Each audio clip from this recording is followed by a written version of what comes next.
ಕಚೇರಿಯಲ್ಲಿ ಎಂದಿಗೂ ನೀವು ಸಹೋದ್ಯೋಗಿಗಳ ಜೊತೆ ಈ ವಿಚಾರಗಳನ್ನು ಚರ್ಚಿಸಲೇಬಾರದು. ನಿಮಗೆ ಆರೋಗ್ಯ ಸಮಸ್ಯೆಗಳಿದ್ದು ಅವುಗಳನ್ನು ಕಚೇರಿಯಲ್ಲಿ ಹಂಚಿಕೊಂಡರೆ ನಿಮ್ಮ ಮೇಲೆ ಎಲ್ಲರಿಗೂ ಕನಿಕರ ಮೂಡಬಹುದು ಎಂಬ ಭಾವನೆ ನಿಮ್ಮಲ್ಲಿದ್ದರೆ ಅದು ಖಂಡಿತ ತಪ್ಪು.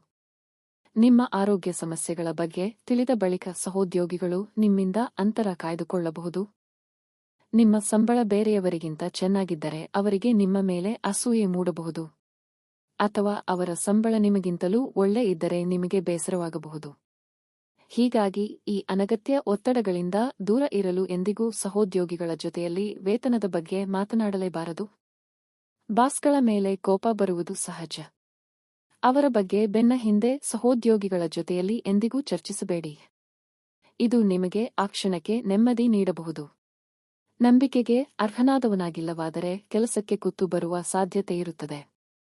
ನಿಮ್ಮ ವೈಯಕ್ತಿಕ ಜೀವನದ ಸಮಸ್ಯೆಗಳು, ನಿಮ್ಮ ಬ್ರೇಕಪ್ ಅಥವಾ ಲವ್ ಸ್ಟೋರಿಗಳನ್ನು ಕಚೇರಿಯಲ್ಲಿ ಹಂಚಿಕೊಳ್ಳುವುದು ಅನಗತ್ಯ. ನಿಮ್ಮ ಬಗ್ಗೆ ಗುಸುಗುಸು ಮಾತನಾಡಲು ನೀವೇ ದಾರಿ ಮಾಡಿಕೊಟ್ಟಂತೆ ಆಗುತ್ತದೆ.